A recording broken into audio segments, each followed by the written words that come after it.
హైదరాబాద్ హైటెక్ సిటీ సైబర్ టవర్స్ ఉంటుంది కదా, అక్కడ సిగ్నల్ ఉంటుంది కదా. ఆ సైబర్ టవర్స్ ఎగ్జాక్ట్ అంటే లెఫ్ట్కి వస్తుంది. లెఫ్ట్ ఆపోజిట్లో శిల్పారామం ఉంటే డయాగ్నల్ గా ఐమూలగా ఆపోజిట్ లో ఎన్ కన్వెన్షన్ సెంటర్ ఉంటుంది. అంటే రోడ్డు మీకు కనిపిదు, రోడ్డు దాటి స్ట్రైట్ వెళ్ళిపోవాలి కుక్కట్పల్లి వైపు, అప్పుడు లెఫ్ట్ లో ఉంటుంది.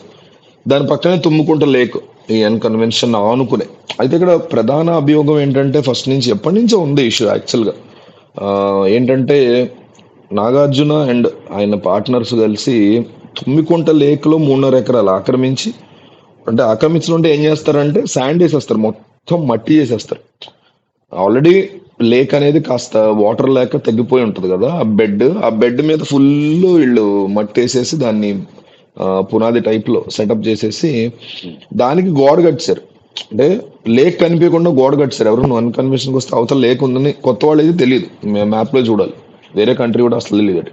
అట్లా గోడ కట్టేసి అవతల లేక్ ఉంది. సో ఇది డెఫినెట్లీ ఎన్క్రోచ్మెంట్ కిందకి వస్తుంది. ఎప్పటి నుంచో కూడా అలిగేషన్స్ ఉన్నాయి దీని మీద.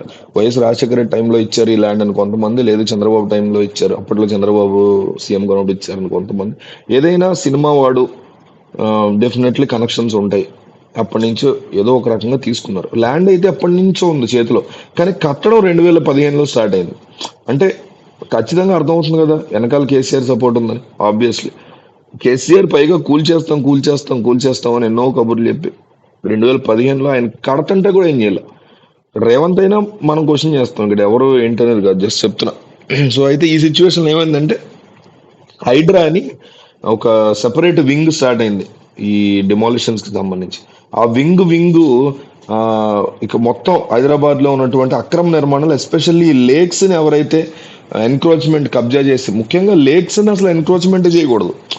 ఇంకొకటి అయితే ఇల్లీగల్ జనాల సొమ్ము, అదంతా కథ వేరు. ఇది ప్రకృతి విరుద్ధం. ఏరియా ఇప్పుడు హైదరాబాద్ లో అవుట్స్కట్స్కి వెళ్తే అన్ని అపార్ట్మెంట్లు లేక్లను మూసేసి కబ్జా చేసి కట్టినవే. అందుకని కన్స్ట్రక్షన్ లో ఉన్నవన్నీ పడగొడుతున్నారు. ఆల్రెడీ ఉన్నాయి పడగొట్టలేం కదా, కడుతున్నారు.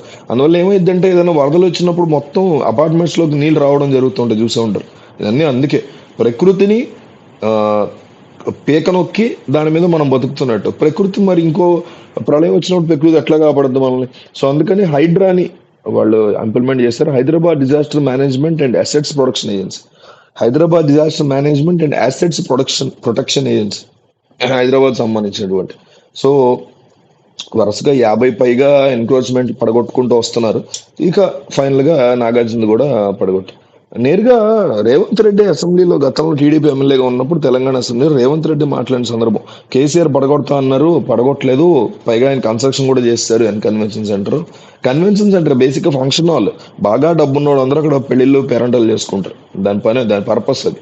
సో దాన్ని పడగొడతా అన్నారు, కేసీఆర్ పడగొట్టలేదు. మేము అధికారంలోకి వచ్చాక, అంటే అప్పుడు టీడీపీలో ఉన్నప్పుడు, మేము అధికారంలోకి వచ్చినప్పుడు టీడీపీ వస్తుందనే ఉద్దేశంతో వచ్చినప్పుడు మేము గ్యారంటీ పడగొడతాం. అప్పట్లోనే రేవంత్ రెడ్డి చాలా క్లియర్గా చెప్పారు.